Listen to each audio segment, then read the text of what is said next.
Okay. Greetings, brothers and sisters.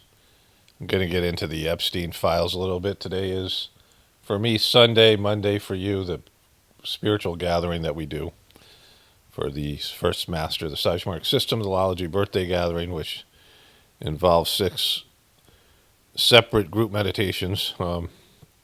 Starts today when you see this video, and I'll be talking about this on the Gratefullness meditation channel over the next some days for people who are interested in it. They can go check it out there. So we're going to get into the Epstein file stuff. Don Lemons did a special Don Lemon Saturday Night Hour, trying to milk as much out of this thing as he can before he goes to prison for life for trespassing. A few other things. Well, I'm going to start off with some good funny stuff. So this video popped up on my feed for whatever reason.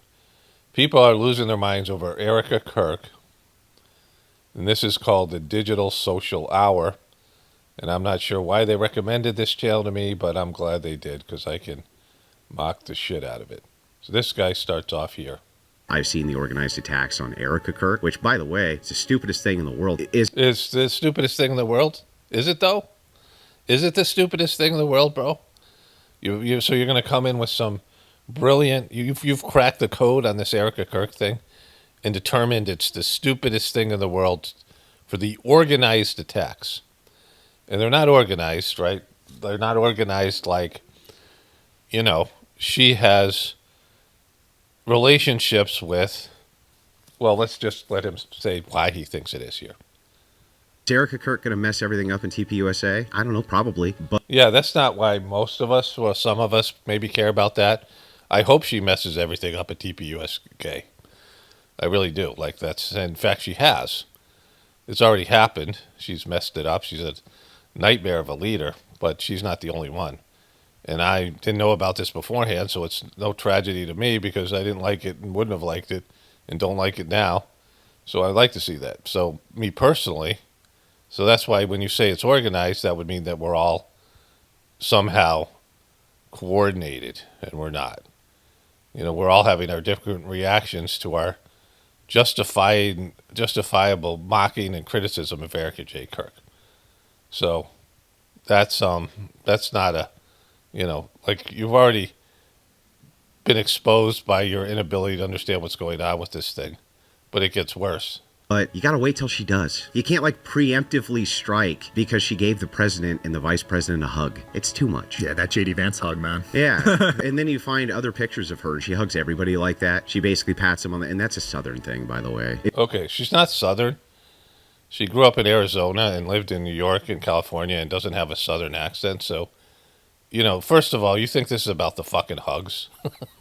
You think this is about... People are worried that she's going to run TPUSK into the ground, and she hugs funny, right? She gives weird hugs. Those are just little sidebar things.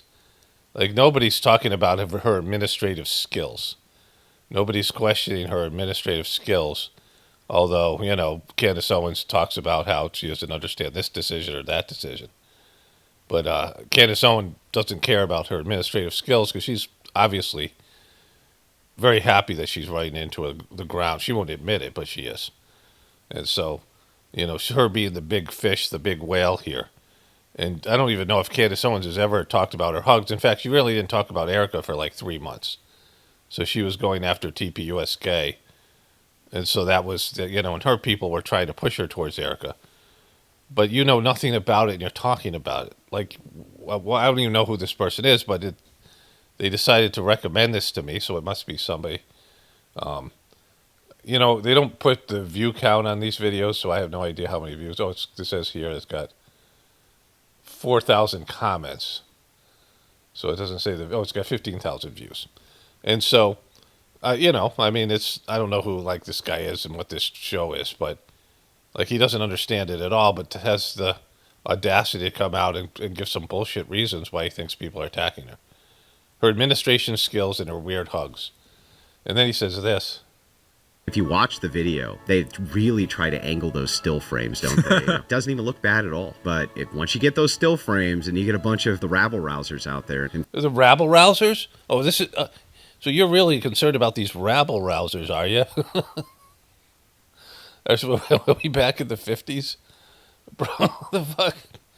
It was a weird hug in real time. And she's done all kinds of weird shit, right? So she's a weird touching person. She's weirdly physical with people. She's really weirdly flirtatious. And she is fake grieving. The number one issue for her is that she made video content and it had these fake grieving sessions. And we now have more confirmation of her fake grieving because she was, celebrating and happy for it to, right after that big event where she was hugging these motherfuckers and doing that weird shit, right?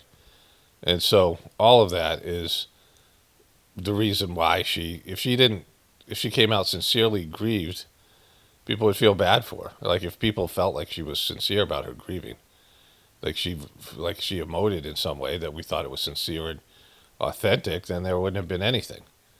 Like it was the weird shit that she did right after he died, the speech and all of it, and how performative it was and how fake it was. So, only certain. And you think she's Southern? Like, where did you think she's Southern? You think Arizona's is a Southern thing? Is that gaudy fucking big ass jewelry a Southern thing? Is her living trying to get on a reality TV show, dating a gay dude in the Hamptons, a fucking Southern thing? There's no like you know nothing about this. Like you know zero about why the rabble rousers are savaging her.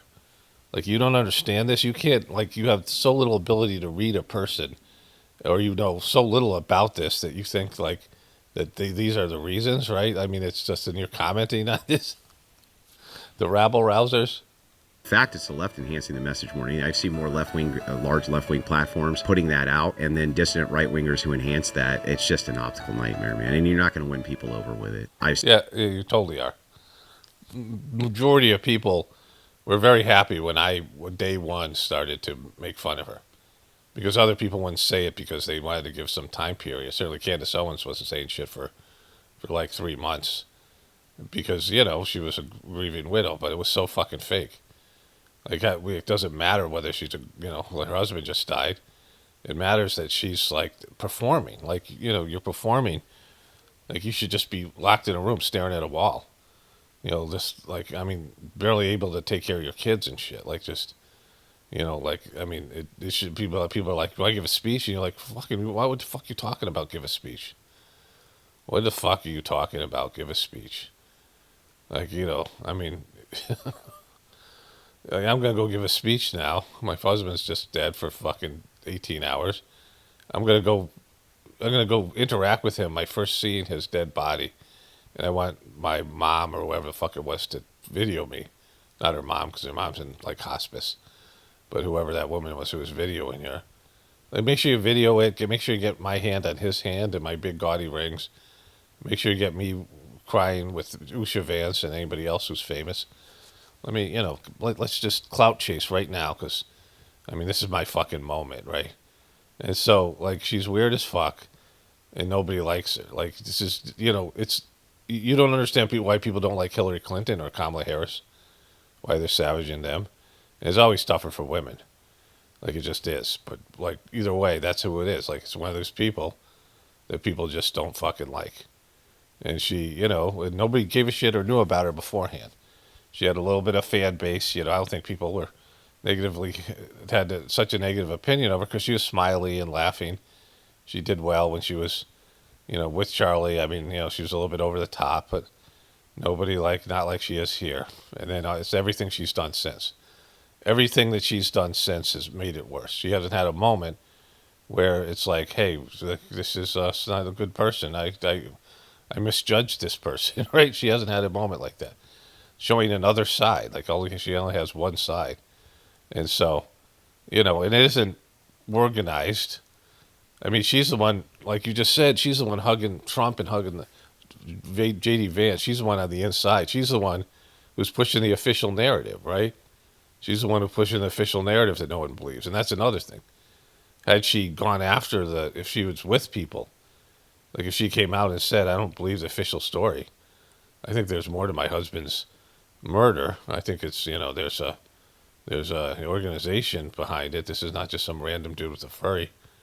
If she had said something like that, or like, things like that, then it would be a totally different story for her. Like that's the big, like Candace Owens is annoying too. Like it's not that she's just annoying, it's just she's also on the wrong side of this thing.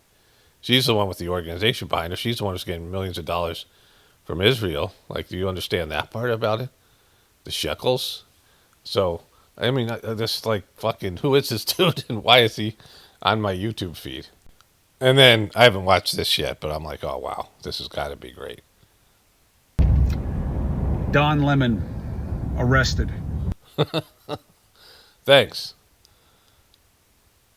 Chris Cuomo, douchebag. So I used to do this thing called the handover. I mean, they used to do this thing called the handover, the something like that, the handoff or handover. I don't know. One of those hand job. I don't know. It was one of those things.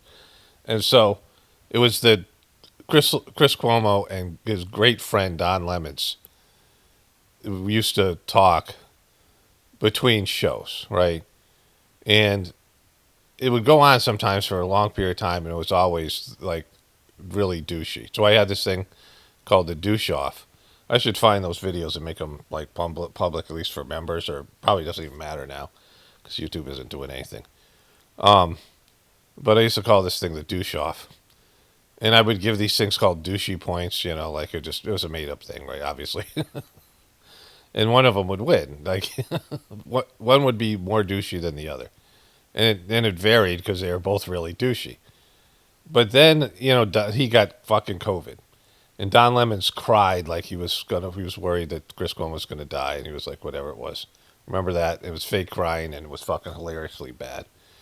And then Chris Cuomo's got fired because he, he was feeding information to his brother that, was like not what a journalist would do, right? Because of his relation with his brother. Now his brother, who there was a time where the Cuomos were popping during COVID. Chris Cuomo's was in the basement.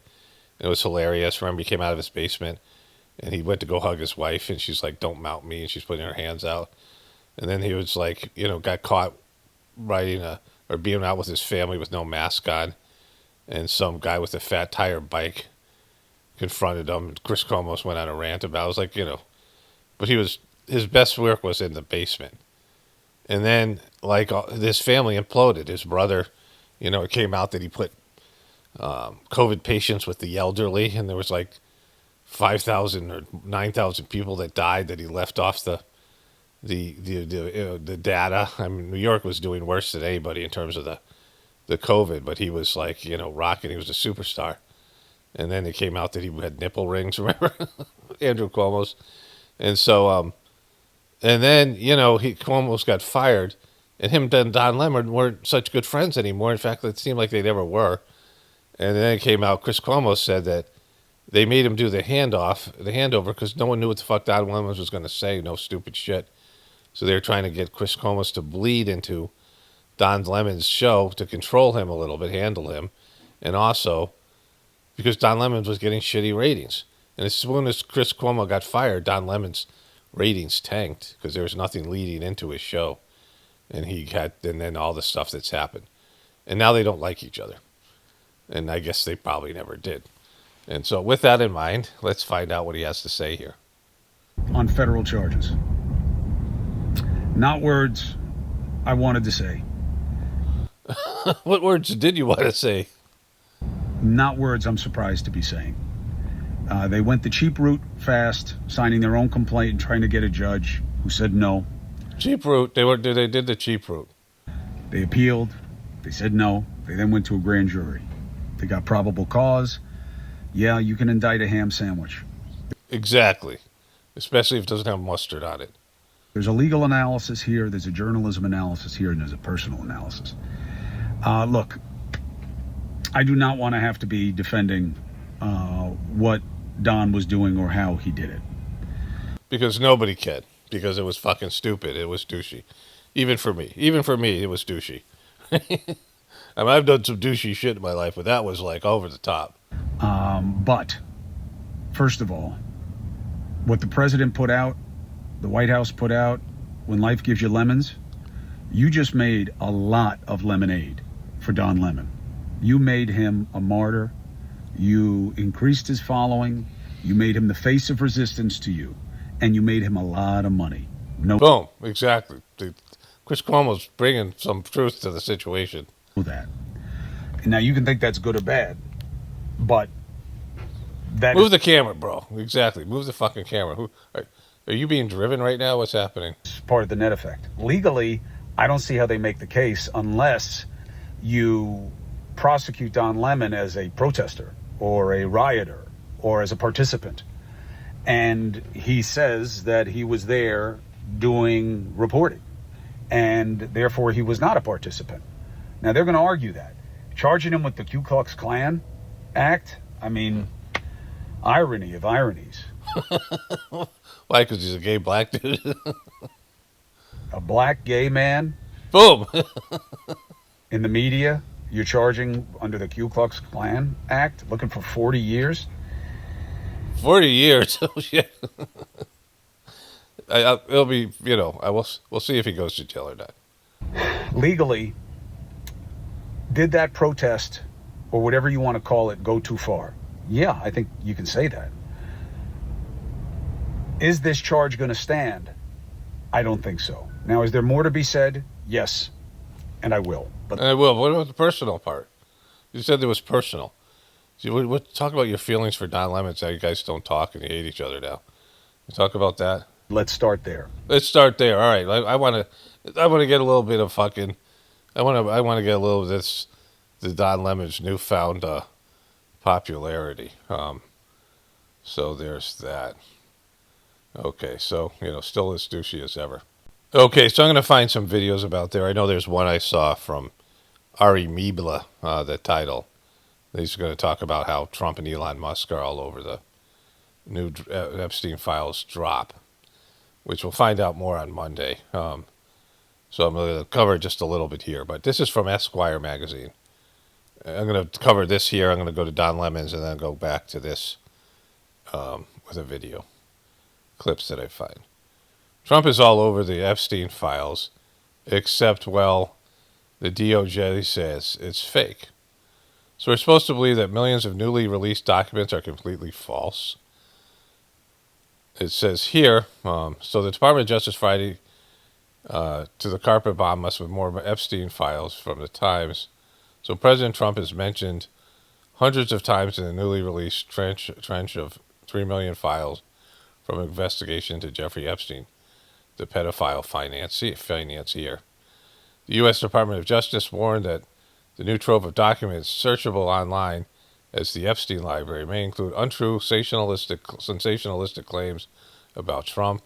Andrew Bottenbottom Windsor appeared to invite Epstein to visit Buckingham Palace a month after the pedophile financier had been released from the White House from house arrest. Andrew had denied wrongdoing with respect to Epstein or Ghislaine Maxwell. Epstein sent Lord Mountbatten husbands 10,000, of course, and what's this osteopathy email suggested? For a course in osteopathy. I guess he had a physical thing. I don't know. What about the good health insurance they have there? We'll find out what that is later, or not at all. Yes, where's the thing here? This production may include fake or falsely submitted images, documents, or videos, as everything was sent to the FBI by the public was included in the production that is responsive to the Epstein Files Transparency Act. Some of the documents contain untrue and sensationalistic claims about President Trump. There's bad shit there that were submitted to the FBI before the 2020 election. All right, so why weren't they used then? Right? Like, why wasn't this used by Joe Biden, who was sitting on them, and Kamala Harris? Like, Joe Biden could have released these things during his presidency and destroy Trump's credibility on Epstein, or certainly during the election in 2024. So if all this stuff was submitted into the files, And Joe Biden's team was dirty fucking auto-pen manipulative candlers that were certainly against Trump. The whole reason Joe Biden was elected was because of Trump, right? They thought he was the best person to beat Trump. He was kind of a moderate. People liked him. The Republicans liked Joe Biden before the election. He was somebody that was, middle of the road kind of guy. And, establishment candidate to, go away from Trump's outsider type of independent fucking cowboy shit that he was doing. And so why didn't they release him then? That makes no sense. Why is it under your White House that these things are coming out? You think they wanted to do this after Trump won his second term? The Democrats did? Like they didn't, they didn't push for this when they realized that Trump didn't want it out. The Democrats were never Epstein people. They were never about the Epstein thing. They were never, pushing for Epstein because they were just as guilty. They were just as compromised. But now Trump's the one that everyone's going to care about.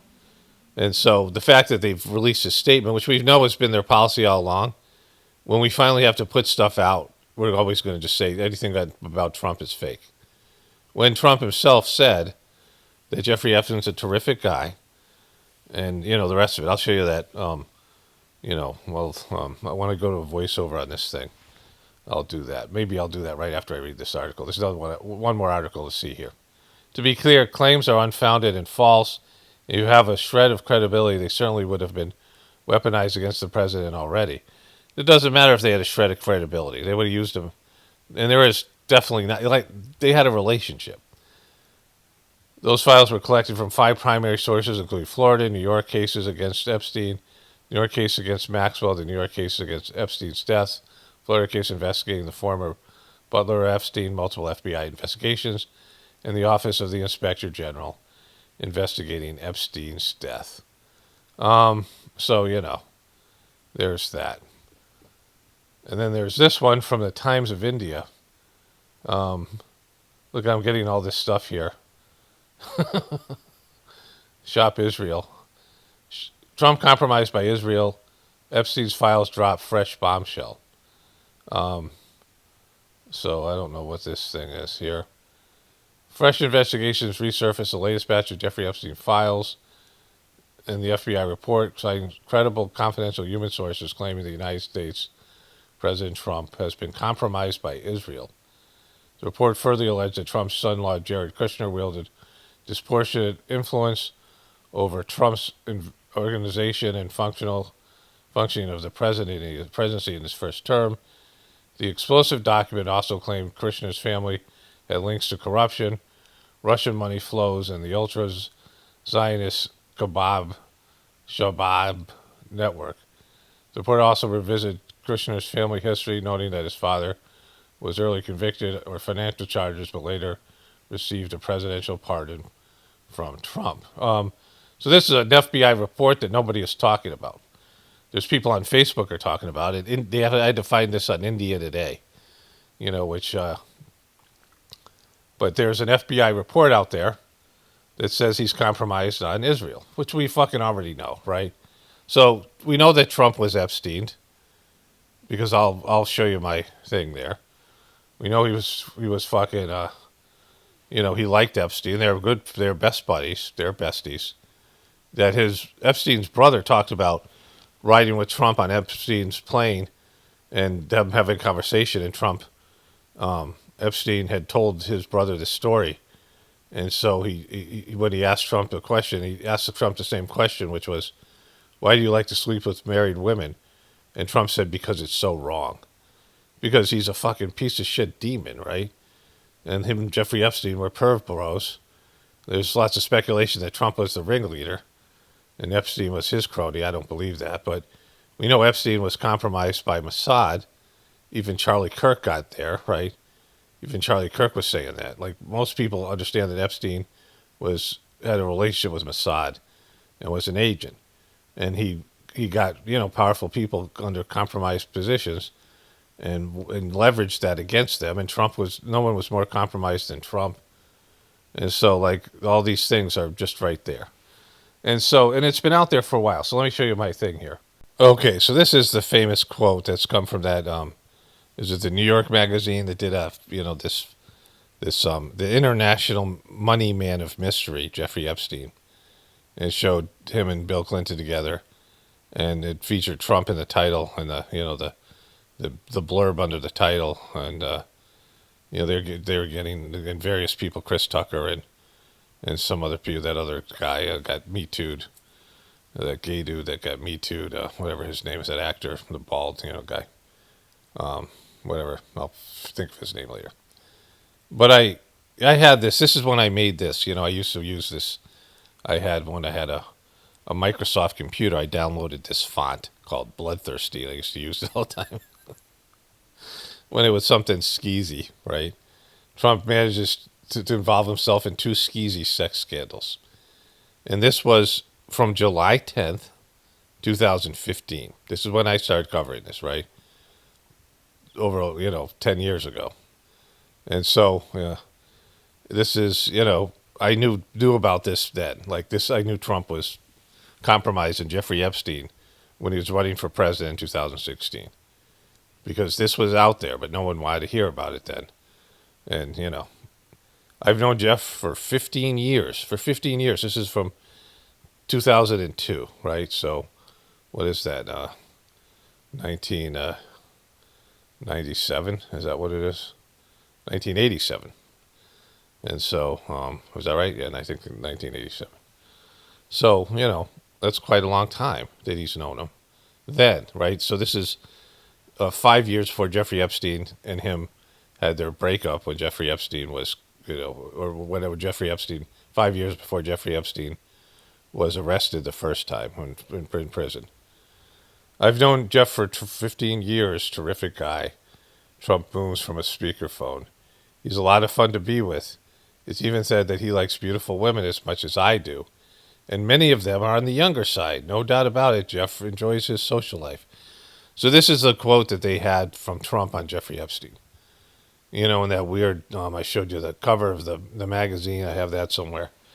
But I knew about this compromise. Like, there was no doubt in my mind that Trump and him were involved in this. And I have a whole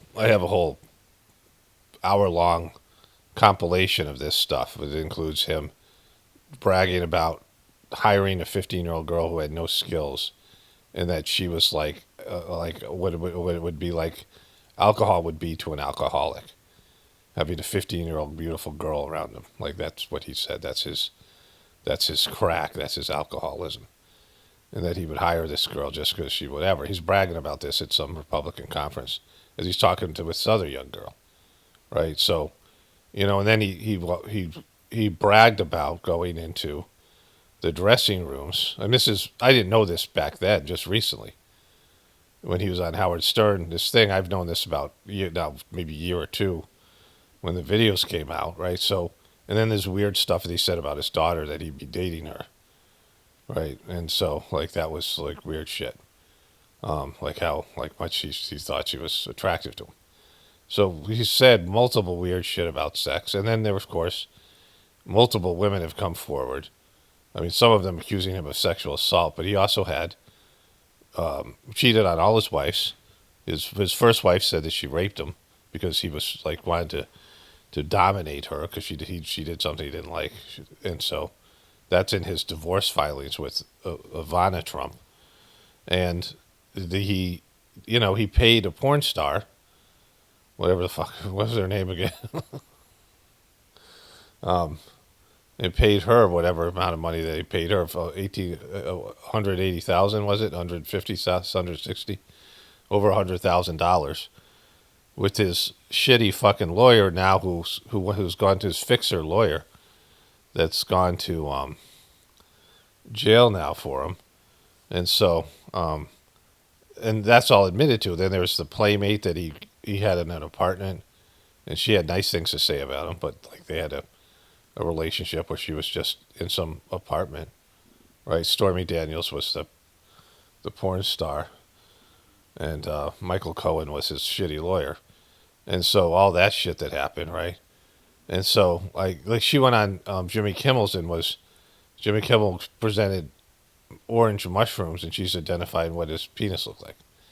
Like Stormy Daniels did a whole career thing on this fact that she had sex with him, and he tried to pay her off he gave her hush money, and he was, that was illegal to do that. Like probably more illegal than what Don Lemons did, right? So Trump is very fucked up sexually, like he is weird sexually. It's the thing with Howard Stern where he went into the dressing rooms of these young women and said he got to because he was the owner of the pageant. Like he could get away with it. Like he knew it was creepy. So these young women would be changing. He owned the Miss USA pageant, which Erica Kirk was involved in, and he was involved with these other the Miss Teen USA. And he would go into the dressing room while these girls were changing, and they'd be half naked, and people would come up to the girls and say, "When Trump comes up, make sure you fawn all over him and touch him and flirt with him and all that shit." And there's all these people have come forward about that stuff, and that's how creepy it is. So the evidence is overwhelming, but it was overwhelming in 2015 because this is all you have to need to know, right? Jeffrey Epstein's a terrific guy, right? This thing right here, terrific guy, and he Steven said he likes beautiful women as much as I do. This is their thing, which goes with that fucking weird cartoon that he sent him, and that he likes them on the younger side. And Trump liked young women, so he knew Jeffrey Epstein was with young girls, like young fucking girls. He knew it. Like he knew it and admitted to it long before Jeffrey Epstein was Jeffrey Epstein. This is back when Jeffrey Epstein was an international money man of mystery. And because he's involved with this, Trump is as Benjamin Netanyahu has said, the best friend Israel has ever had in the White House. And so both these things are obviously rock solid fact that Trump and Epstein were compromised with Epstein, and Trump was compromised with Mossad, and Israel owns him, and then, of course, his son-in-law, Jared Kushner. And there's an FBI report about this that no one's talking about because, media won't cover it because they're owned by Israel as well. And so, this is all you have to know as they release these documents about Trump. So we'll come back to this. I'll see if there's any good videos about it after we get to the Don Lemons thing. Okay, so I meant to do this in the introduction, and then this little short voiceover. I got a couple of comments I want to talk about and some movies. I watched this movie called The Infernal Machine, which stars Guy Pearce, who I always know as the guy from Memento. And it was kind of a masterpiece. I want to watch it again with my wife. We were talking about it a little bit.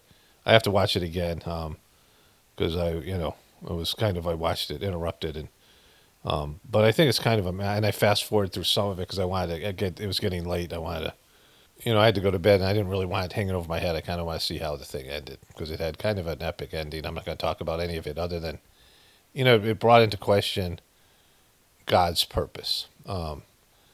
What people's purpose is for God in a kind of cool way. And it's kind of a very suspenseful movie, which I'm surprised I never heard about. Because, I started off by going through all these movies that I had recorded on DirecTV, right? And the movie, The Infernal Machine, ends up being about a guy who writes a book. It's about an author. And I looked at this movie, The Whale.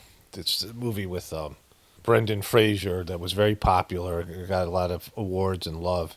He's a 600-pound dude that is, according to the description, is trying to right his relationship wrong with his estranged daughter. So I tape a lot of movies and I watch a minute or two of them and I know right away it's not worth my time. So I was going through these movies just trying to clear them out to save room and see which ones I would watch and which ones I wouldn't. So The Infernal Machine and The Whale, both about authors. It starts off with the movie The Whale starts off with Brendan Fraser, and he's in a Zoom call, and his square is blocked out, like there's no camera on, and he's talking to his students about the correct construction of paragraphs and the way that you would write thesis statement, these things.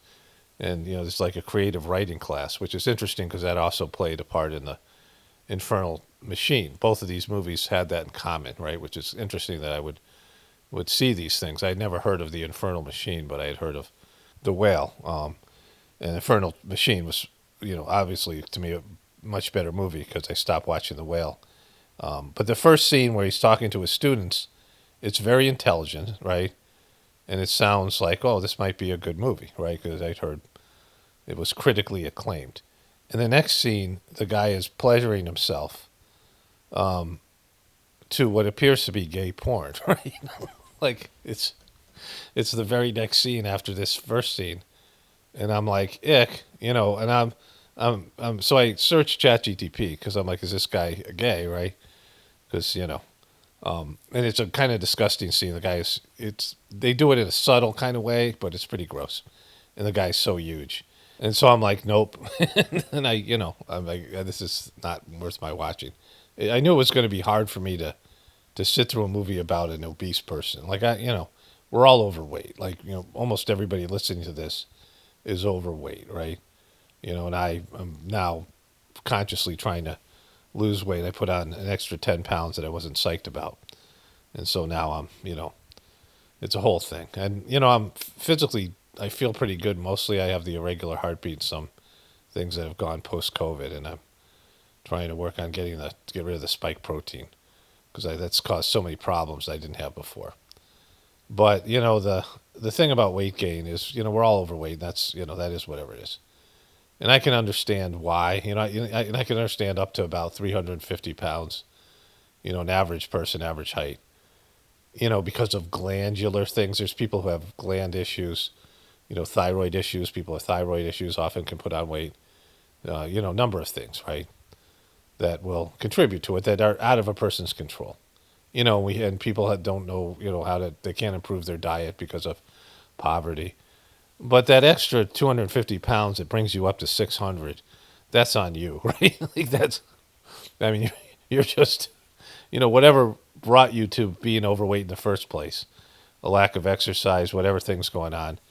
But when when you totally let yourself go, it's a hard thing for the rest of us to see. Like people who are, morbidly obese that are just, it's not, there's this stupid idea of fat shaming, but come on, like it's negatively affecting everybody. Like it's driving up healthcare costs, and it's like smoking on a fucking in a crowded room, and everyone has to inhale your end smoke. It's like that kind of a thing. It negatively affects society. And so the movie was recorded for probably over a year, and I didn't look at it because I knew it was critically acclaimed, and I was like, well, I'll give it a chance. But the guy's gay too, right?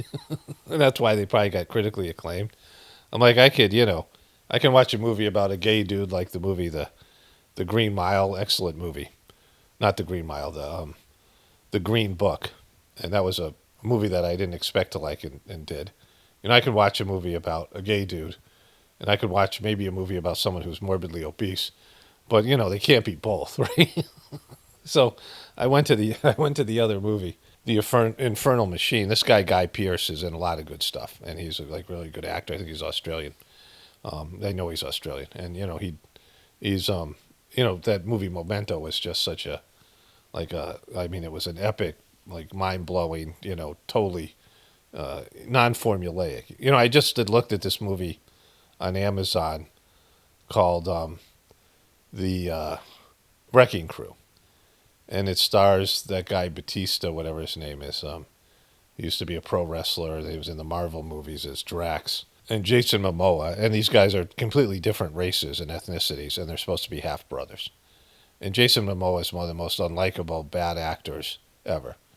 And it's one of these, brothers who are, this kind of buddy movie where they don't like each other at first, and there's family history, and their dad just died, and their dad's a piece of shit. They're trying to figure out who killed them, and it's just like really bad movies that they make now on Netflix. Most of the money goes into the celebrity stars, and none of it goes into the writing.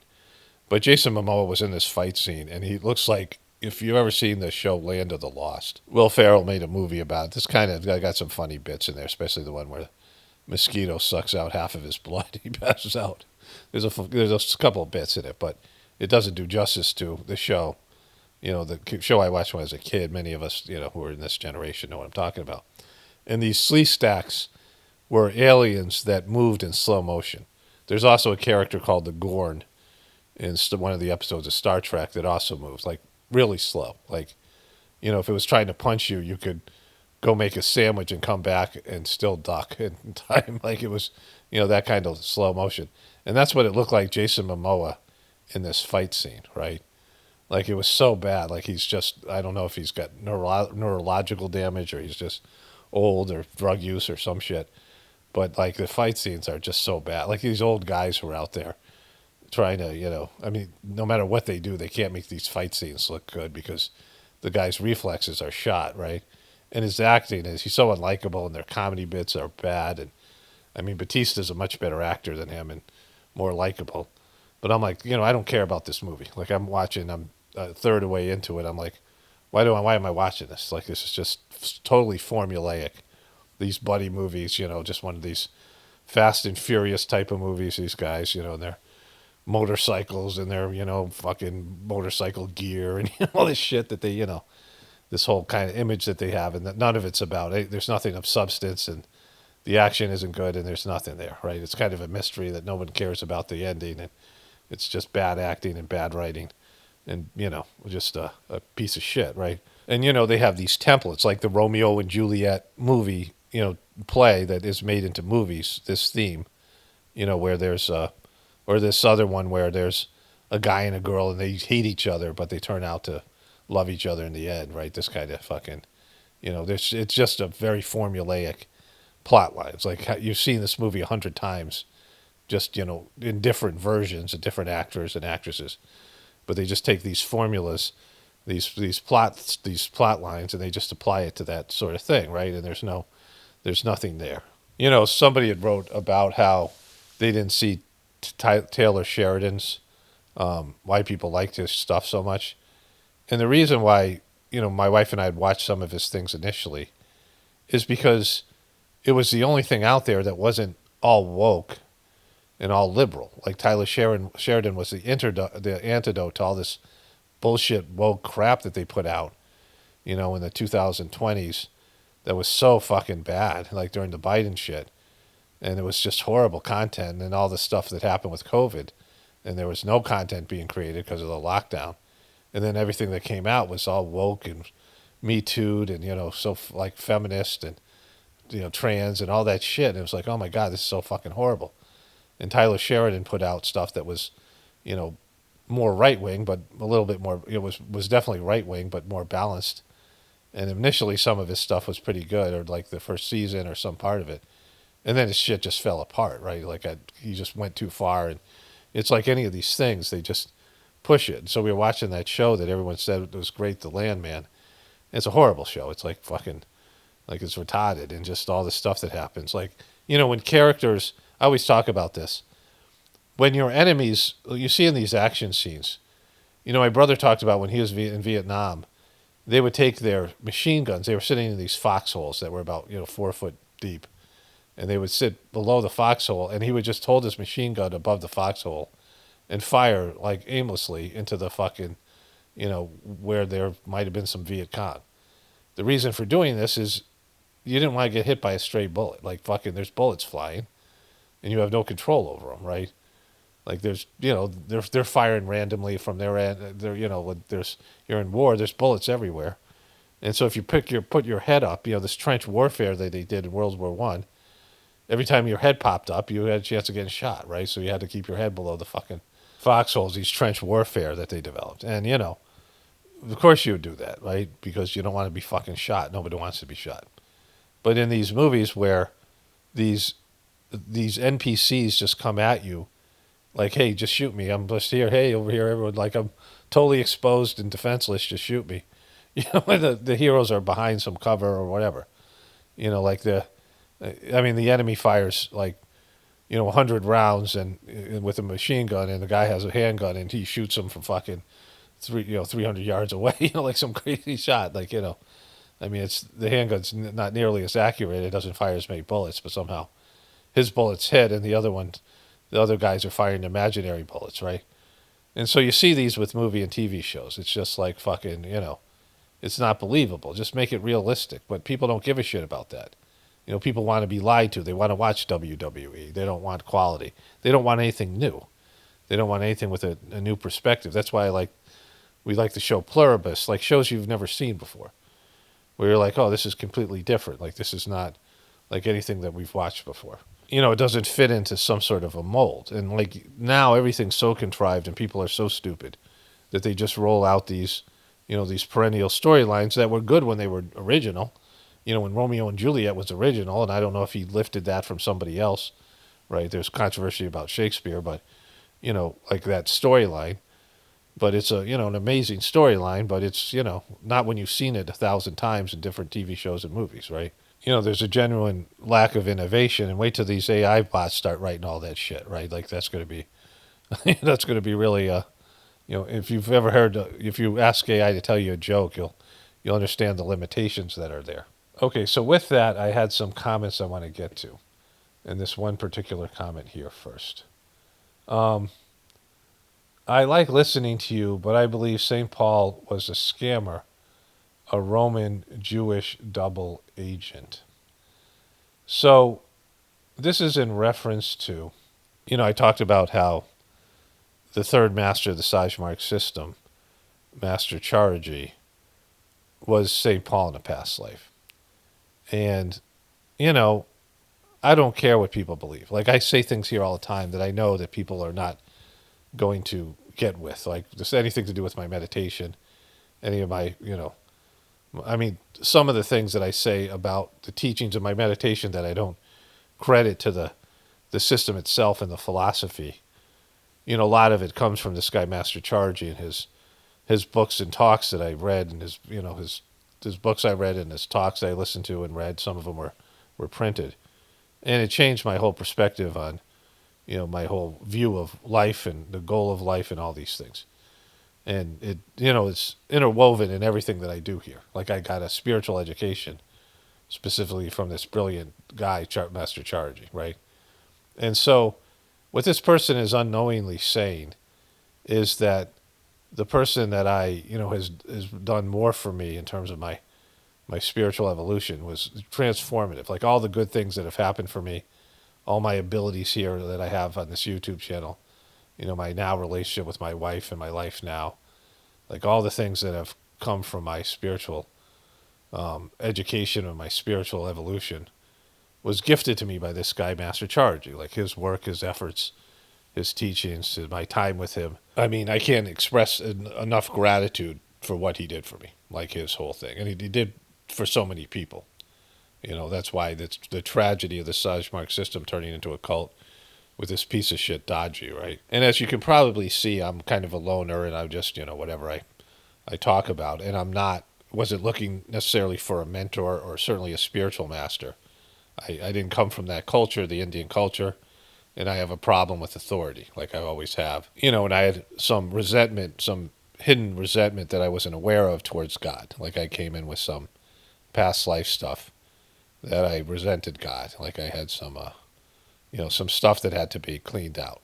And again, like I don't expect anybody to feel the same way about Charji or Sajmark who didn't benefit from it.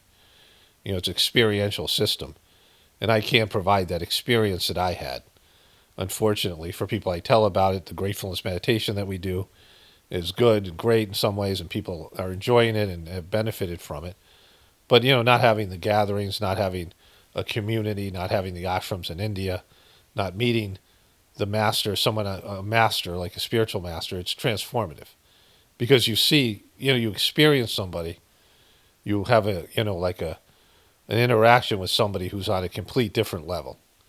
Like it's and there's other people that are on higher levels than you, and you meet with them and you talk to them and you see what you can attain yourself. Like if you got a chance to be around a spiritual person, it's a rare gift, right?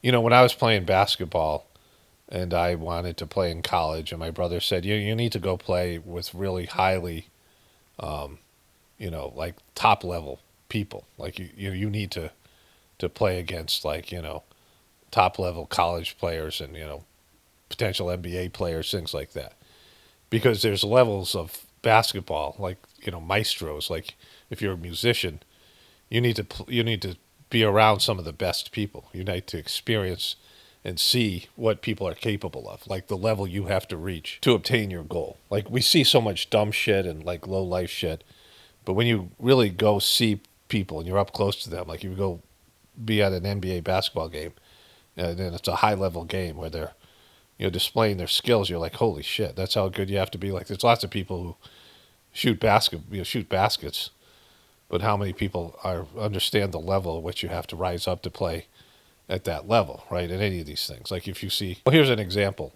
Me and my basketball buddies played flag football. There's a flag football league, and it was a good league in New Britain, Connecticut. And, we were good athletes, and, I was like a natural receiver because I was tall and, I could, do whatever. I could run fast and, I had natural receiver skills. I played pickup football as a kid. And the guy who played quarterback had tried out as a professional punter. And there's a funny story with this. And he got cut. And he was like, a couple inches taller than me. His brother played on our basketball team. And this guy punted the ball. And, we were all punting. Like, we were kicking, punting. There was a field goal thing. We were just fucking around on doing things. And this guy punted the ball, and I was like, holy shit. It was like 3 times as long as the rest of us could kick it. And I'm like, and he got cut. He never made it as a pro punter, right? So it shows you, like, the level of, how far these guys can kick the ball, throw the ball, the accuracy. It's on a complete different level. The level of competition has risen to that level where these guys are, so much better than the average person. There's a story here. He went to work in one of these treatment centers, like I worked at these treatment centers. And the kids at these treatment centers are just horrible. And one of his buddies got him a job there. And he was trying to pump the guy up, right? So this is before the New England Patriots had Tom Brady. This is when the Patriots sucked.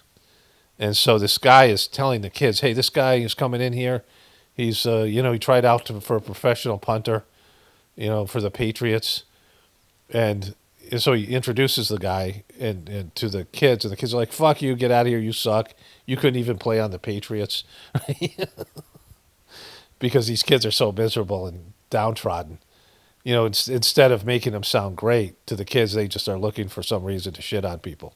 Because they're so miserable, hateful, fucking, going nowhere, institutionalized, low-life kids. So this is their life. But this guy comes in and tries to pump them up and say he's such a great, that this guy's a great athlete. And they're like, you suck, get the fuck out of here.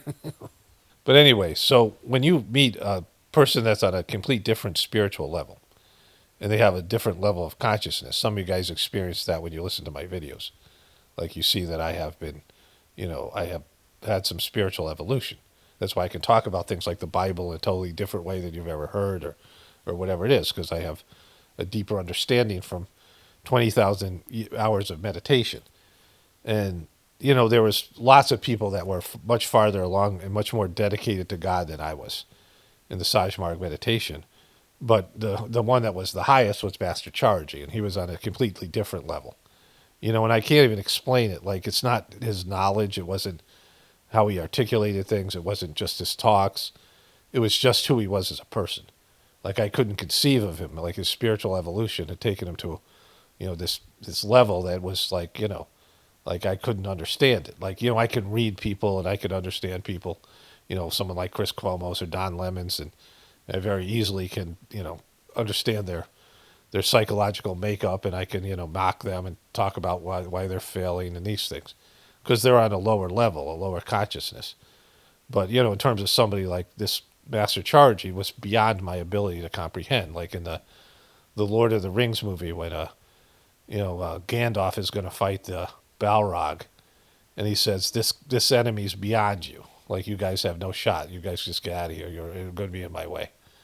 Like, you have no shot to, you can't compete with this thing. It has, you can't do any damage. It's like a toddler fighting an adult. Get the fuck out of here. This thing is beyond you. Like, something's beyond your comprehension, beyond your ability to deal with, somebody who's on a completely different level. Okay, so I took a little break. I went for a walk with my wife and did some other things. And getting back to what I was saying, I want to continue on with that part, what I was just saying, but I'm going to say this first. So this person revisiting this comment here, this person says, I listen to you, but I listen to you, but I believe St. Paul was a scammer, a Roman Jewish double agent. So, in saying that, like I'm saying that Master Charity said he was it was St. Paul in a past life. And so I'm not coming from this from a Christian perspective or a biblical perspective. I'm coming from it that this person who did more to help me change and to help me connect to God and just I was a very low functioning person, and whatever I am now is attributed to the Sajmark system and him, and my efforts as well, but also my efforts alone weren't doing anything before that, right? Like I needed guidance and help, and a higher level person to help me get out of the rut that I was in, and not just me, other people. And so, like I said, I'm not trying to convince anybody about St. Paul. This is what I believe. I tell people what I believe. You do with it what you're going to do. I don't care if you believe it or not. And you're not going to. You're not going to. You'd have to have the same experiences that I do. But all of us who did Sajmark system, we knew that Master Chargy had said that he was St. Paul in a past life. He had past life memories. And then about a year before his death, and I could play the clip for if I could find it, he talked about how he had this vision he had this like past life memory of being on the road to Damascus and being struck off the horse and that thing that was said. So this person who I trust more than anything that's in the Bible or anything to do with Christianity or anything to do with any other religion or anything to do with anything. Like this is the person I would trust most in my life over the years, this elevated soul to play his part in his role effectively, right? Which was to help me to connect to the divinity within me, to be the spiritual master and the head of the Sajmark system. That this guy was, infallible in many ways, like just above reproach. Like, everybody's got a human side, but when it came to it, he always came through, time and time again. His capacity for work, right? He was poisoned, and his son talked about how, he ate poison, knowing that they were poisoning him, but saying, God will save me. And, but the poison had an effect, and his body was producing blisters to get rid of the poison all over his body. And they were popping the blisters, and he went down and gave group meditation, right? Like there's things like these stories of him, above and beyond physical, pain that he was in, and, just showing up for people and just being there and making himself available and doing the work, till his dying breath, really. So, there's nothing that anybody could say about this person, because what the commenter is saying is that Master Charity is a lying piece of shit, and that either he wasn't this guy in the past life, or if he was a lying piece of shit in his past life, right? That's what the person unknowingly is saying. Like it's questioning my whole belief system and my experience unsolicited. Like I didn't say, hey, dumb fuck, what do you think about St. Paul? What's your take based in some bullshit theory you heard online? Some fucker said this, and you were like, yeah, that's what I think, right? Like whoever, somebody's cracked the code. And so the things that Master Charity said, and I'll talk about my own experience here with this. So the things that Master Charity said that, about St. Paul, he said, number one, that St. Paul saved Christianity. That if St. Paul didn't come about, there would be no Christianity because it would have been absorbed back into the Jewish faith, that whole movement. St. Paul was very influential in, whatever he did there. And again, Christianity sucked, whatever that might be. He also said, someone asked him why he wasn't liberated in that life. And he said, because he castrated himself. He was how, the St. Paul did. That was, whatever that thing was. Which was very odd, kind of thing to hear. But, that's, you don't hear that in the books or any kind of thing like that, the story of St. Paul. But, all spiritual people have to deal with their appetites and these things. And that's why there's this vow of celibacy and these other things. And that's what this guy chose to do, kind of extreme action. You've been told that Jesus was the best guy in that time, but that's not necessarily true. Like Jesus was, the story of Jesus, they had a crucifixion problem, which I talked about, and he had some levels of falling. He was spiritually evolved. St. Paul never met Jesus, and he was evolved in his own way.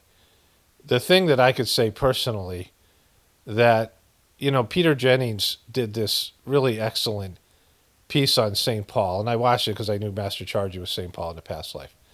My wife just thought it would be a good Christmas present, and I said, yeah, that's a good idea, and got it for me on eBay, so we have that, and eventually I'll watch that again. But what was very telling was the way that they described St. Paul's role in Christianity. And this wasn't a Christian, pro-Christian, talking about it. It was about St. Paul the man, like what was known about St. Paul the person. And the work that St. Paul did for Christianity, Master Chargy did for our system. He was in a past life, he was Patanjali, who was Babaji's disciple. So these beings, these people incarnate over and over again in these types of spiritual movements. It's the same souls coming down again and again, working to try to get humanity to buy into their spiritual evolution, and humanity never fucking does. It's very problematic because, the humanity has to choose this, and people up to this point have not wanted to do it. And at some point, it's going to be a wash, and humanity will be erased, and there'll be something else. Like that's kind of where this is like a do or die type situation coming up. This next phase of spiritual evolution. But watching this thing with Peter Jennings, I'm like, oh my, this is everything that he said is talking about Chargy and St. Paul. The ways that he, Chargy was a very effective businessman. He was a guy who spoke 26 languages, and he was great at picking the right people to do the right jobs and getting people to, motivate them. And he was really good at setting things up, right? Whatever it was, bringing people together who had past lives and had to work things out. I mean, he was just, he was a maestro. And so, when somebody writes a dumbass comment like this, right? Again, you can have your opinion. I don't care what you think about St. Paul. I don't give a shit. The truth is the truth. Well, we're lucky to see the truth, right? Whatever truth that we see, is based in our work and our ability and our perception. And, whatever, in a sea full of lies, seeing the truth is difficult. And, I'm not going to persuade people, or I'm not trying to persuade people to my point of view. I just talk about what I see. And I don't know what I'm right about, what I'm wrong about. There's always going to be some human error. There's always going to be, some divine revelations if you're willing to work and be a conduit. But in terms of all this stuff, like somebody writing a comment like this, I don't give a shit what you think, right? Like, your comment is based in, like, nothing substantial to me. Like, it's not going to change my opinion. Like, I'm not going to say, oh, wow, look what an amazing comment. Like, I'm not sure why this person wants me to hear this, right? Like, this person going, hey, I like talking to you, but my view on St. Paul is different. Yeah, I don't expect any of you guys to believe Master Chargy was St. Paul. Like, I'm not, some of you guys will, because of your faith in me, or your trust in me, or whatever, and that that is whatever it is. But it's not going to be substantive. It's not going to be something you experience, right? You never met the guy. You never, you can listen to his talks online and hear his stories. But it's going to be quite different for you. And if you never did the Sizemore system, you don't know how great that is. So that's I don't expect anybody to adopt my worldview based in well, Paul said so, right? Like, I wouldn't even want that responsibility if people were going to do it. Like, you have to have your own experiences. But coming in with some bullshit comment like this, anyway, so there's a few more comments here. Why don't I cover those at the end of the video? And let's get back to it. Let me just read the comment one more time, because this is, the point I want to make here. Like, this doesn't offend me, but it's offensive, right? Like, you don't think before you speak, because I'm sure the person's not like, well, I'm questioning this guy's whole worldview and his whole thing and his whatever he does here, and the person he trusts most.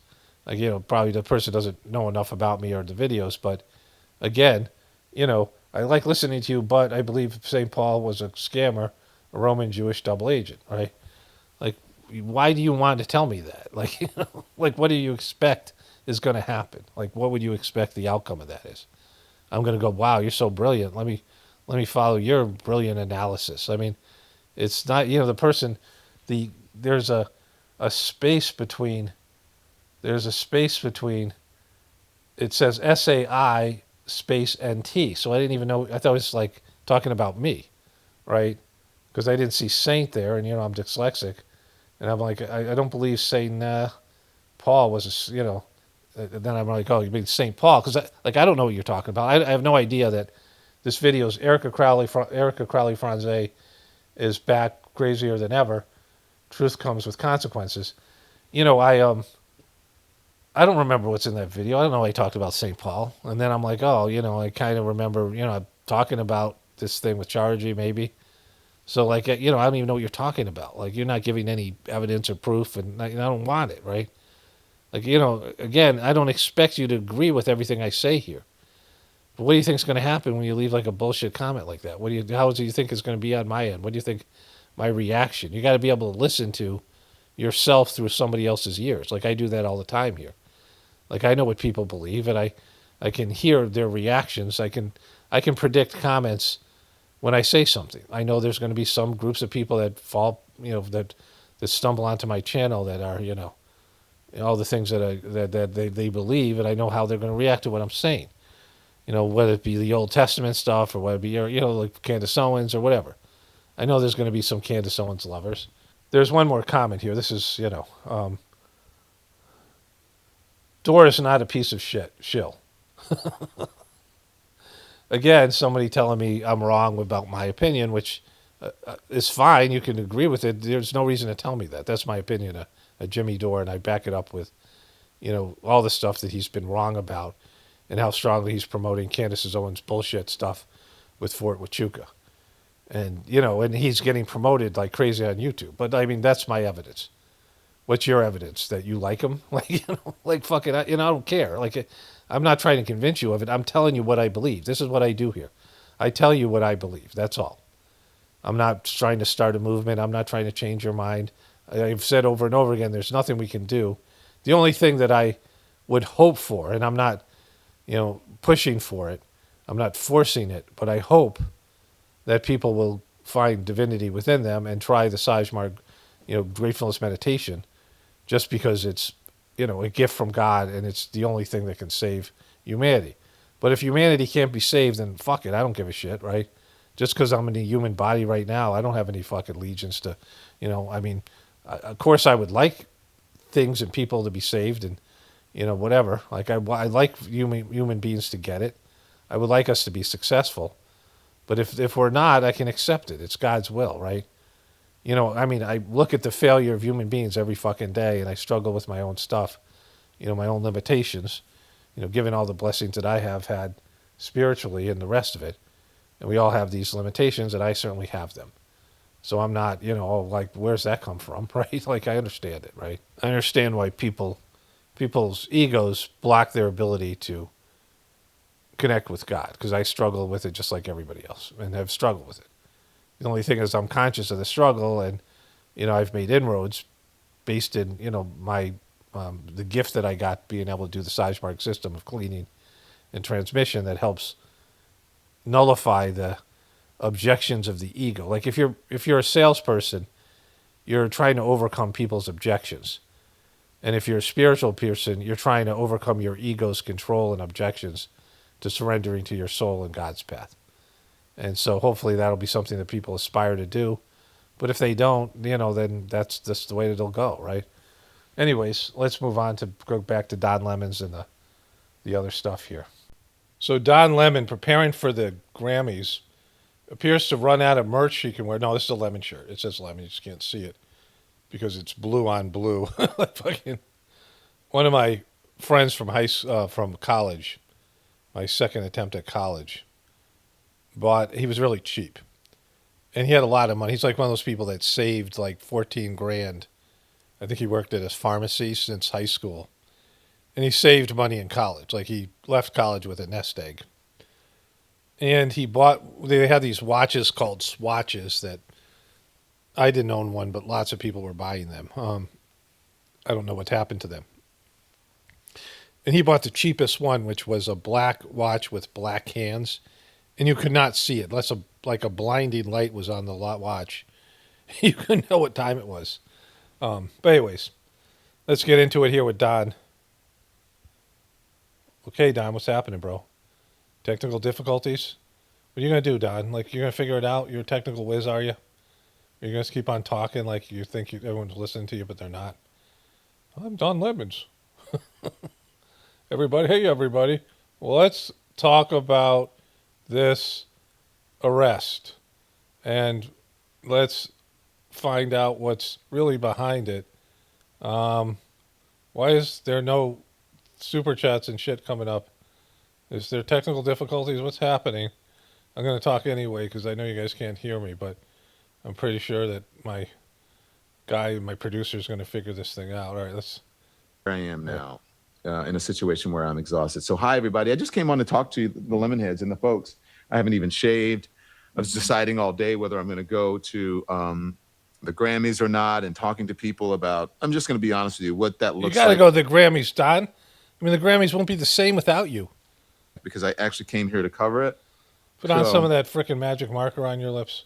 And what happened the other day is not going to move me from my mission. If you're here, Well, then why would you say you're not going to the Grammys? Wow, look at you guys are all coming in here. Thank you. If you're going to here, go to the Grammys because you're going to have celebrities that are going to say to you, "Be brave, Don. You're so brave, Don." They're going to tell you how great you are, Don. That kind of shit, right? You know. So you're not going to not miss out on that, right? please hit the like and the thumbs up on this because it affects the algorithm and more people become aware of our channel. So thank you for supporting independent journalism, by the way. I'm putting that up there because Yeah, okay. it's really, This is not independent journalism. You came in with $24 million payoff from CNN, like whatever your savings and your salary was up into that point. You left CNN with $22 million. You got a big boost from that Elon Musk fucking bullshit thing that happened where you were like horrible in that interview. I mean, just like total moron. You were just totally you. And then other things happened to break your way. So you somehow got an audience, still not a good enough audience to keep you on CNN, but you became relevant. And now this fucking windfall, whatever's going on, but you're not independent journalism, Don. Fucking Jesus Christ. You just, you stepped in shit here like multiple times. important at this time.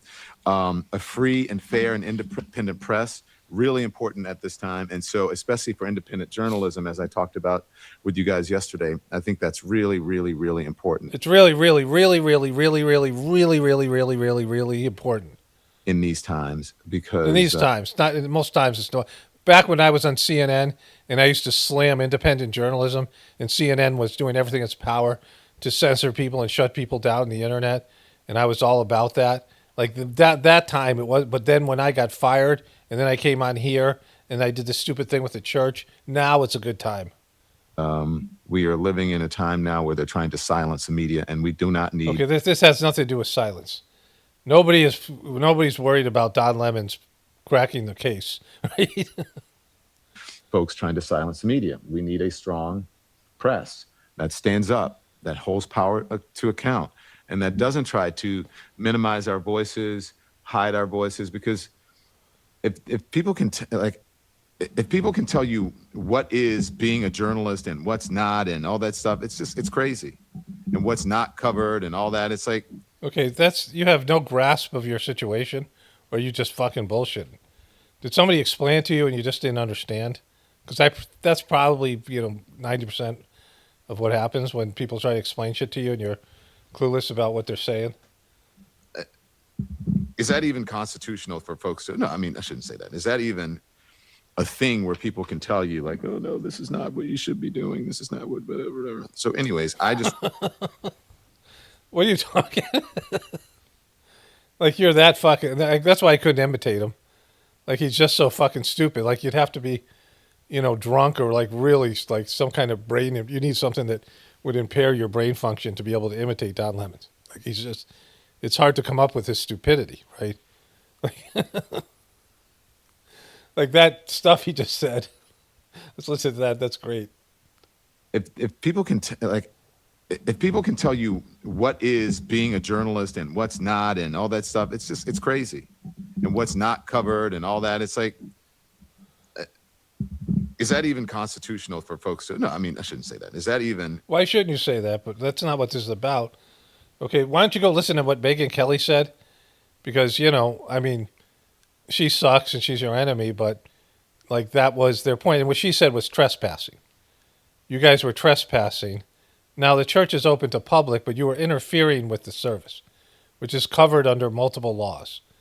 You and other people were interfering, and you were asking questions of people there that, like the pastor who was supposed to do pastor shit. He wanted to do pastoring stuff, and you coordinated with these people to go in there, and you were blocking their ability to do what they wanted, what they were in church to do, which is covered, like I said, under these various laws.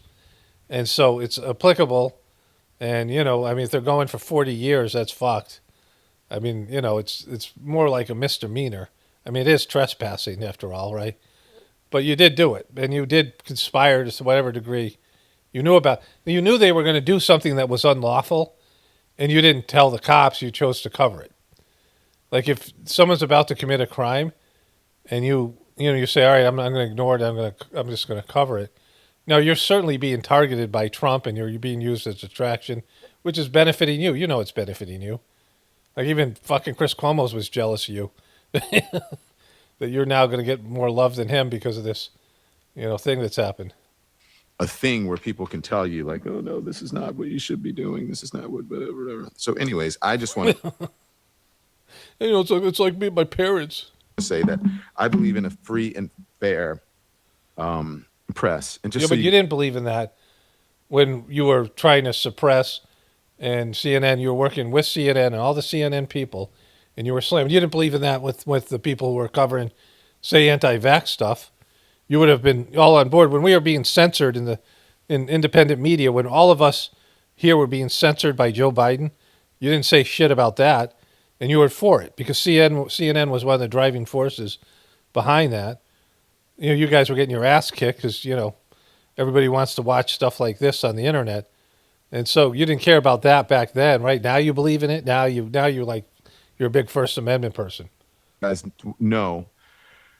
When I went to Minneapolis, I went there as a journalist to be a journalist, and to cover a story, and that's Like what journalists do. I was doing journalist stuff. I put on my journalist underwear and my lucky journalist socks, and I have a special like little serial merit badge that says I'm a journalist, and I got journalistic credentials, and everyone calls me Don, the journalist. Like when I was in high school, that was my nickname, and so I don't even know why you guys aren't thinking I'm a journalist. did, and that's what I stand by. That my mission, and I hope you guys understand. Right now, that I'm doing this by myself, so it's not perfect.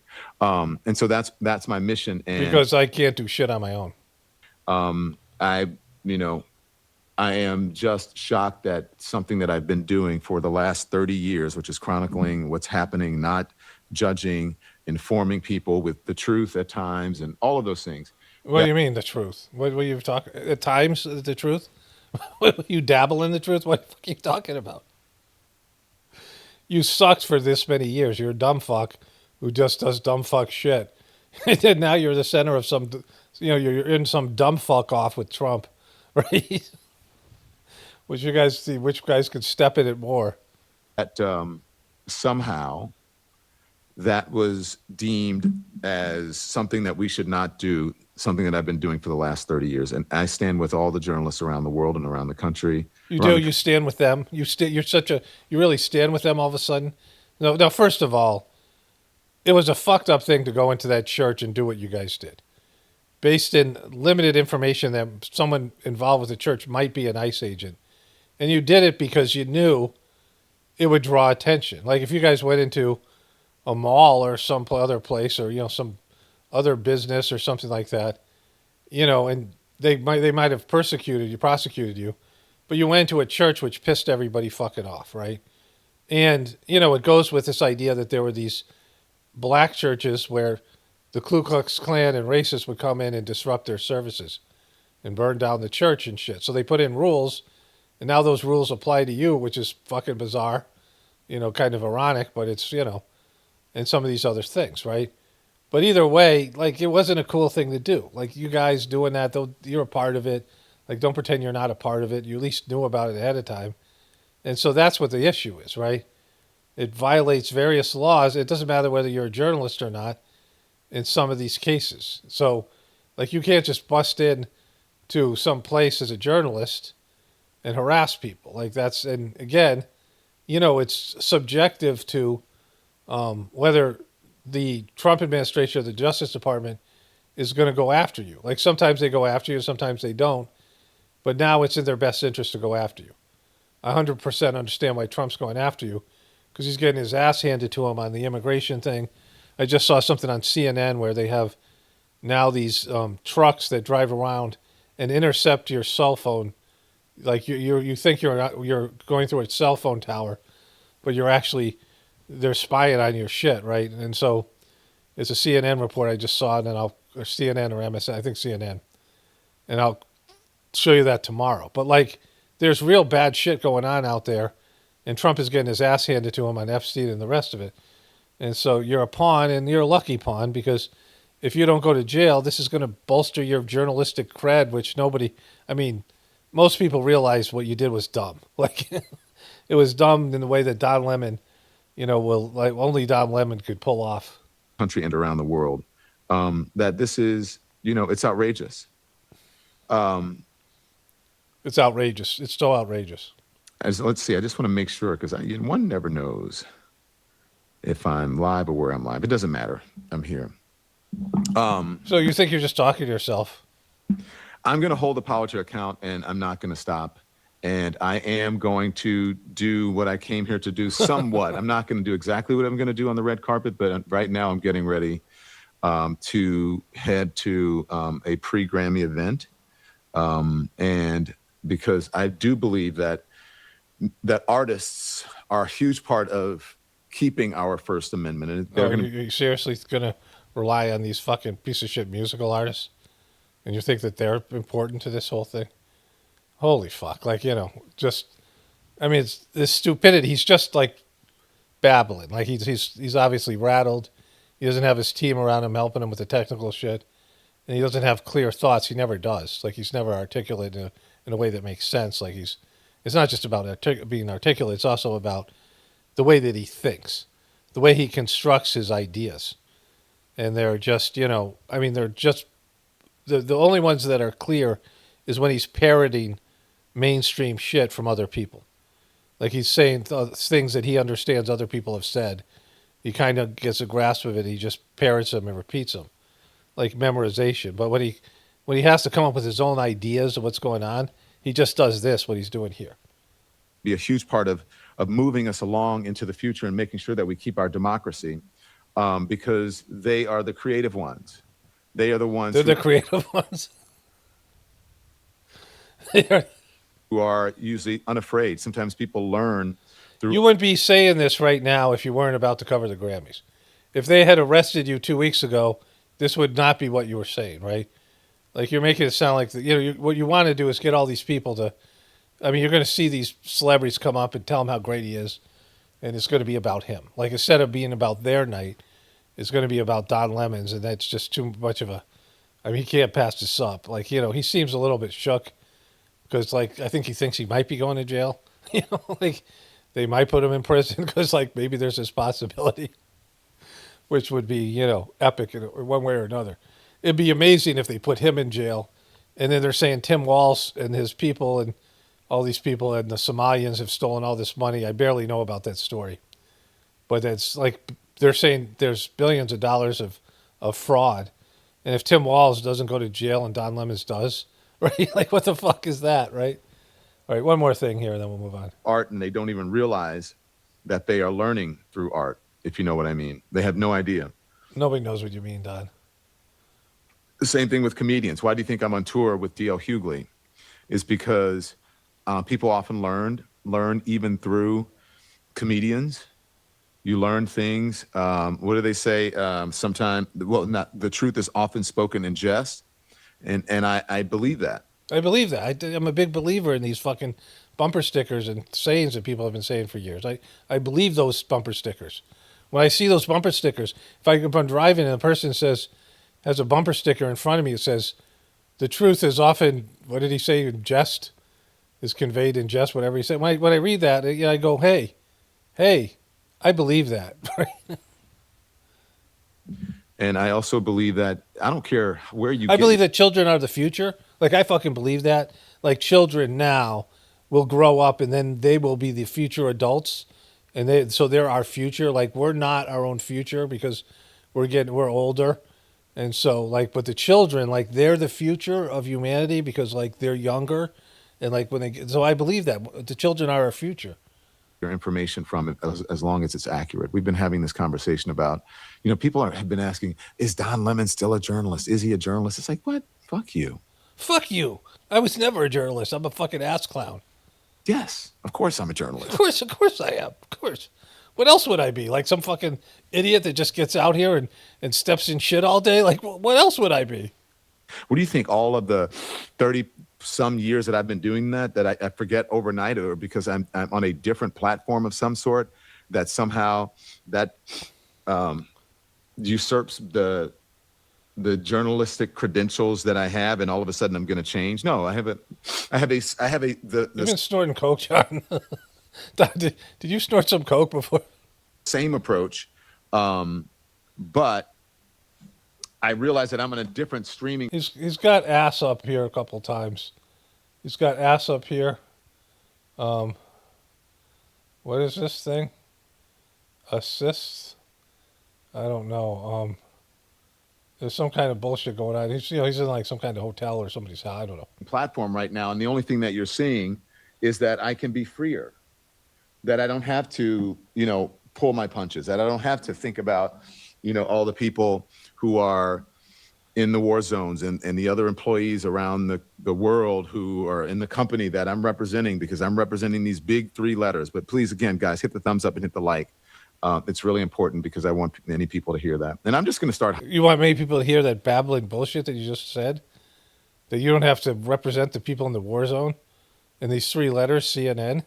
So now you're free to be an idiot? Like when they were constraining you and they said, Don, please don't say this because you're going to embarrass us. Please don't go embarrass us tonight, Don. Like them every night, somebody's walking up and go, Don, please don't embarrass CNN tonight. But now you don't have that. Now you can embarrass yourself all you want, and nobody cares. Hopping on here even more, even when it's not perfect, because I think that you guys need to hear that. Yes, thank you. Who is it over on? Someone over. I'm going to put it up. On Twitch said the same thing. Capitulate. Exactly. Capitulate, Don. We don't need to capitulate. We don't need to capitulate. Stop capitulating.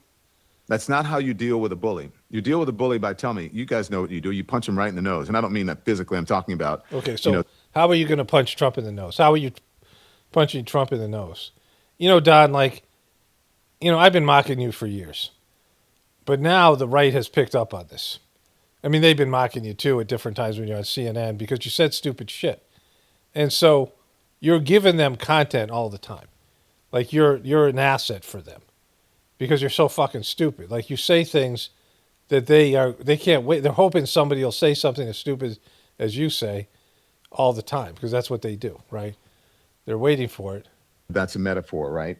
I'm using it's a metaphor for what? Punching somebody in the mouth? That as an example of how you should conduct yourself. So if you have someone who is how you should conduct yourself in a bully situation, bullying you, and you have a platform, and if that platform is a microphone, then you use that microphone to metaphorically punch them in the mouth to prevent them or to combat that bullying.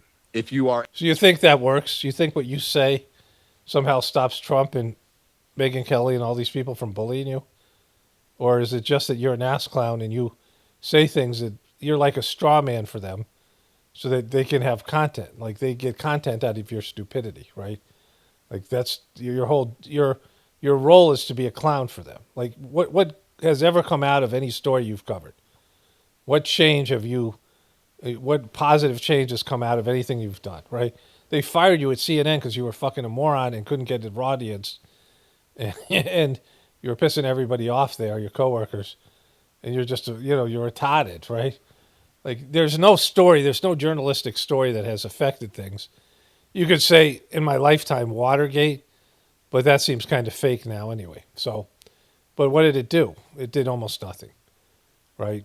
Nixon was impeached and he resigned, and nothing happened. There's no story where some journalist broke something. Maybe 60 Minutes did some things on the environmental type of things that changed policies. Some things like that. Some journalist broke a story about some company polluting, and but usually there's some kind of cash settlement, and the company makes more money than they lose, and they're not incentivized to change. I mean, there's almost nothing that's come out where journalists have done something and it had a real effect. And so, like, don't pretend journalism works or there is journalism, because there's not. A writer, you use the pen or the computer or whatever, or your words or your the written word to fight back. To fight back. Are you fighting back right now? Is this how you fight back? You think Trump's going, oh my God, somebody stop this guy. This guy's gonna destroy our whole thing. He's gonna. We would have got away with it too if it wasn't for this meddling moron, right? And we saw what happened in the 30s and 40s. Did we see that? What did we see? Where are you talking about? Germany, when people just capitulated. In Germany, you're talking about the fucking German stuff about capitulation. And the thing is that people don't capitulate because they're just like, oh, God. It's through fear. People are afraid because sometimes they're afraid when they don't see others standing up. Sorry, when they don't see others standing up and they become afraid. And then all of a sudden, because everybody's afraid and they don't say anything, or they want to go along, they're getting a lot of money not to say anything. I got to keep my big job. I got to do all those things that people, that they do. Don, you're a walking capitulator. You're not some truth teller. You capitulated with everything that Biden did, and you're an asset for Trump and the right wing. You're a capitulator, Don. Don, you work for CNN. You work for a big corporation. They gave you a bunch of money. That's why you have a show now. If you were just starting off on your own, like the rest of us have done, and you had to win an audience over, you would be only a person if somebody found you and they would say, well, this guy's really stupid. But you're not all that stupid for that kind, for CNN, for somebody who used to work at CNN, your stupidity is it's a thing. But there's a lot more people who are less stupid than you, or more stupid than you, and are, they're not educated and they haven't have any journalistic training. So you wouldn't even stand out as like a stupid channel. You would have no audience because there's other channels that are much more mockable that would be like similar to what you're doing here. The point of you getting mocked is that you used to work at CNN. And so working at CNN was what made you, right? And they had enough of you for years. Like they were trying to get rid of you. You had a big contract and you were weighing them down. Like if you were getting good ratings, they wouldn't have fired you, right? They didn't fire you because you were talking truth to power. They fired you because you were an embarrassment and you weren't getting any fucking ratings. They moved you to the morning show and you pretended it was a fucking promotion. When they're, when they become afraid, when fear is involved. And so I think that especially in this moment, you cannot allow people to make you afraid. Even if okay, great, Don. Fuck. in your own life, if you're not a journalist, I always say you have to be willing to sacrifice something. Okay, what are you sacrificing? And you guys think, like when I say stuff like that, you may be thinking, excuse me, if you don't know me, you may be thinking I'm just saying that stuff. But think about what I've gone through over the course of my career. Okay, name some sacrifices, Don. Here we go. I want to get off of Don here. I want to move on to something else, but let's he's just so bad today. Over just the last couple of days or so. You have to be willing to sacrifice something. I'm not telling you that you need to go and be arrested or anything. You mean to go in and disrupt the church in a service of people who are just, coming to Sunday church, and you have to burst in there and fucking intimidate them and pretend you're doing journalistic shit? Like, you don't have to do something like that. Like, that was standing up to? What was that standing up to? Like, Trump was glad you did that, right? Trump and everybody in the right wing is glad you did that. They don't give a shit about those people. It's just like, Israel's glad that Hamas attacked them so they could destroy. Of course, that was, that was a a false flag thing because they control Hamas. But you know where I'm going with this, right? He doesn't understand any of that kind of shit. Things, and I'm not telling you to violence or to break the law, but during the civil rights movement, to fight for civil rights, people did what John Lewis said. A lot of people said this is get into good trouble. And by getting into good trouble, Does it mean getting shot in the face or the back? Was that? don't necessarily mean protesting. If that's your thing, then do it. But getting into good trouble could mean that you're standing up to your organization. If you're a journalist that says, no, you can't do that. You have to be put up. You have to do false equivalence. You got to be, make sure that when you're talking about Donald Trump, you get go easy. No, you don't do that. You don't do that because you just tell the truth about Donald Trump, and that it's like he'll shrivel like the fucking wicked witch of the West in Wizard of Oz when you pour water on her, because she'll start melting. Right? Is that what'll happen if you guys just don't do false equivalence and don't do both sides of the story on CNN and MSNBC? That'll make Trump fucking. What do you think happens? Like, what do you think these dumb fucks that listen to you are capable of in terms of changing something? Donald Trump, you're not stopping the motherfucker by your words, right? And and it's too late anyway. Like he's wrecked the fucking country. Like it's just. So that's what I mean by getting into good trouble. No, that's not clear at all. Like that's you being arrested is not. If you're going to jail and get arrested, it's not going to help anybody. And just I mean, we'll laugh at you and whatever happens from our end. All of us who know you're an ass clown, but you have no effect over anything. You're not going to negatively or positively do anything because you're an ass clown. Like you have no power, no control.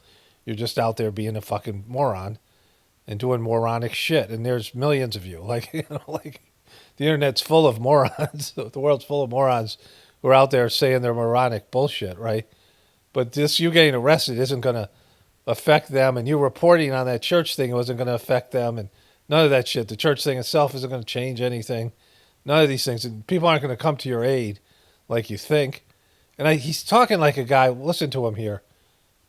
And when I've had so many people, even people who you would not expect, conservatives, members of law enforcement, who said, Don, and it's going to happen sooner, but I want you to project yourself 20 years into the future, and you're going to look back and go, wow, I'm so glad I stood for something.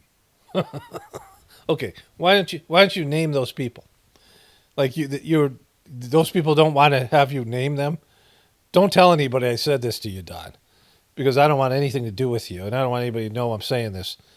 But Don, you look back in 20 years, and you're going to be like, oh my God, I'm glad I stood for something. He's talking like a guy who somebody has just told that he's fucked, right? I didn't think he was going to go to prison, but now I think he thinks he's going, and he's scared shitless. He's talking like a guy who just got his ass kicked. He's trying to fucking, talk tough, but doesn't really want to talk tough, right? And he's just rattled and confused and shook. Maybe he's taking some kind of fucking, something to calm his nerves. I don't know what do they take, Ambien or some shit like that or something. And he's, look at him. He's just he's scared shitless. Because cliche, if you don't stand for something, you'll fall for anything. That's not the cliche, Don. Right. And a lot of people are falling for anything.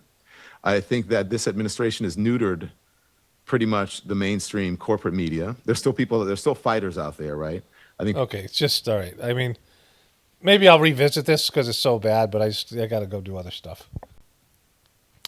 So this is Ro Khanna from California, who didn't give a shit about the Epstein files till about, 6 months ago, like all these other Democrats. But he had this to say.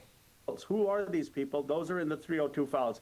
And second, are the prosecution memos being released? This is the document that shows why these rich and powerful men weren't prosecuted. Blanche said to... Okay, so that would be important, right? If they went person by person and they released the prosecution's excuses for not prosecuting any of these motherfuckers, that would be, a good thing to hear. And so that should be released, right? And then there's this. going back to Don Lemons for a second. You know, John Lemons is my go-to. Like if I don't have much content or there's nothing I feel like covering, and I'm in a kind of mocking, fun mood, I want to shit on somebody for being stupid.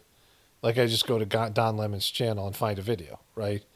You know, it's also like how I feel about the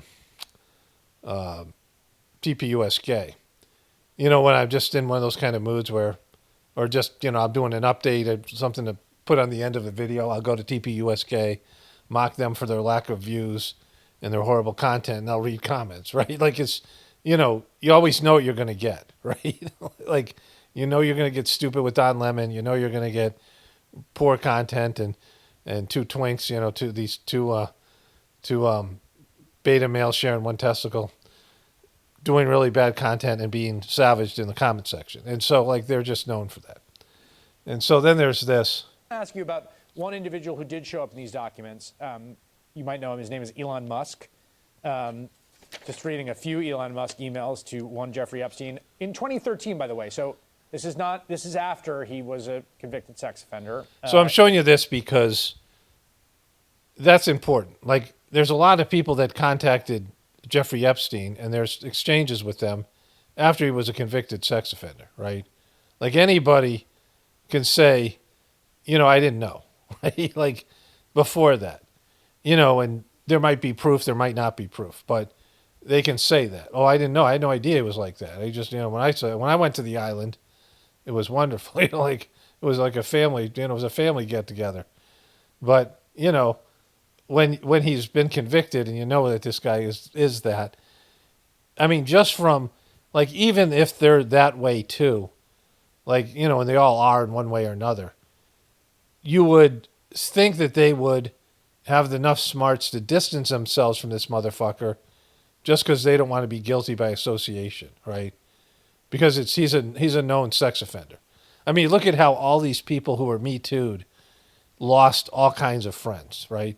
Look at Harvey Weinstein, how he lost all kinds of, his brother turned on him, and, he was basically thrown out of Hollywood. He was a really powerful man beforehand. And, people didn't like him, all that kind of bullshit. But you think about someone like Louis C.K. and a lot of these other people who were Me Too'd. Kevin Spacey, he was another guy he was in that photo. That's the guy I was thinking of. Kevin Spacey was in the cover of that magazine on the Jeffrey Epstein, the Money Man of Mystery. That cover was Kevin Spacey and Chris Tucker, and Bill Clinton standing there with Jeffrey Epstein in front of the Lolita Express, right? And so you think about all the people who've been Me Too'd, and they have no friends. They just get disappeared, like they get ousted from Hollywood. There's that woman who was on that show with Kevin James, the King of Queens, or whatever it's called. I forget her name. Don't tell me, don't care, don't need to know. She turned on Scientology. She was this former Scientologist, and she turned on him. And she hasn't been in shit since. Like, she gets some support from people. Like, so you have these people who do something controversial, or they get canceled in one way or another. And Jeffrey Epstein was a convicted pedophile, and all these people still were hanging out with him and still, buddy with him and all those things. I mean, Trump had the good sense to stay away from him. He said the falling out was about Epstein poaching people from his club, hiring people. But it wasn't about, he can't say that he knew about it because, he just freed Ghislaine Maxwell. I mean, all the stuff that Trump's guilty of. Trump's guiltier than anybody. So, but all these people who are, that are connected with him post being convicted, they're fucked. And after much had been made of the kind of individual this was and the sorts of things he'd done, he's saying that it's going to be him. Probably just Tallulah and me. Tallulah. What day night will be the wildest party at your island? And Tallulah, his then girlfriend, what day night will be the wildest party on your island? Asking Jeffrey Epstein, when is the wildest party on Epstein Island going to be? He also said, we'll be in BVI St. Bart's area over the holidays. Is there a good time to visit? Jeffrey Epstein says, any day 1st through 8th. Play it by ear if you want. Always space for you. Yeah, so that's exactly like what a Mossad agent would say to Elon Musk, right? All right, so we'll cover more of this next week. But these are things to think about. And the other thing I want to say about this is, I showed you that photo that I did, that sort of meme-ish thing that I've used with Trump's quote, and then the picture of him with this girl in another related article that published that quote. And that was from 2015. So I've known about Jeffrey Epstein for over 10 years. Of course, there's more and more information that's been leaked out. I saw that it go away, but I knew Trump was compromised by this guy. I know Trump was a creep. We all know Trump fucking banged Stormy Daniels, a fucking porn star, cheating on his wife. I mean, cheating on your wife was enough to get you canceled before Bill Clinton. Right?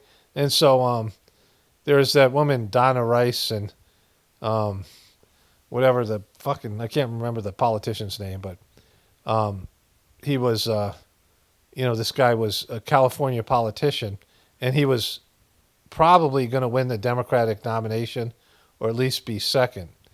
And he got, they've made movies about this, and he got into this affair. Of course, John Edwards, that affair came out with his camera woman that was promoting. He was cheating on his wife who had cancer, right? Even he got canceled, and that wasn't that long ago. And so, these scandals, these sex scandals, until Bill Clinton, were enough to get you fired and canceled. And, there's all these sex scandals over the years. And so, Trump cheated on his wife with a fucking porn star. That is by far the worst sex scandal of any president, and there's been lots of them, right? You got to go pretty far south to get below cheating on your wife with a porn star. But there was multiple things that he's done and said, grab him by the pussy. That was enough to get somebody canceled. But it's so degraded now, and Trump is just like, everyone knows that he's a lowlife, and they just accepted it. They even celebrate it like somehow he's like some, anti-hero type of person. And so, that's what's happening now. And so I've been covering this for years, and I've seen these things come and go. I mean, 10 years seems like a short time, but also a long time. And I've seen all these things. They become news stories, and you think they're going somewhere, and they never do. Like and this thing's coming back around, and nothing ever happens, right? And so I think I'm just going to wrap this one up here. I had a few more comments I was going to get to, but I got some other stuff to do before the gathering and some things to do outside. So only spirituality will save this world. It's Paramano, definitely pointing to the apocalypse and the ascension. Everyone have a blessed day and be grateful.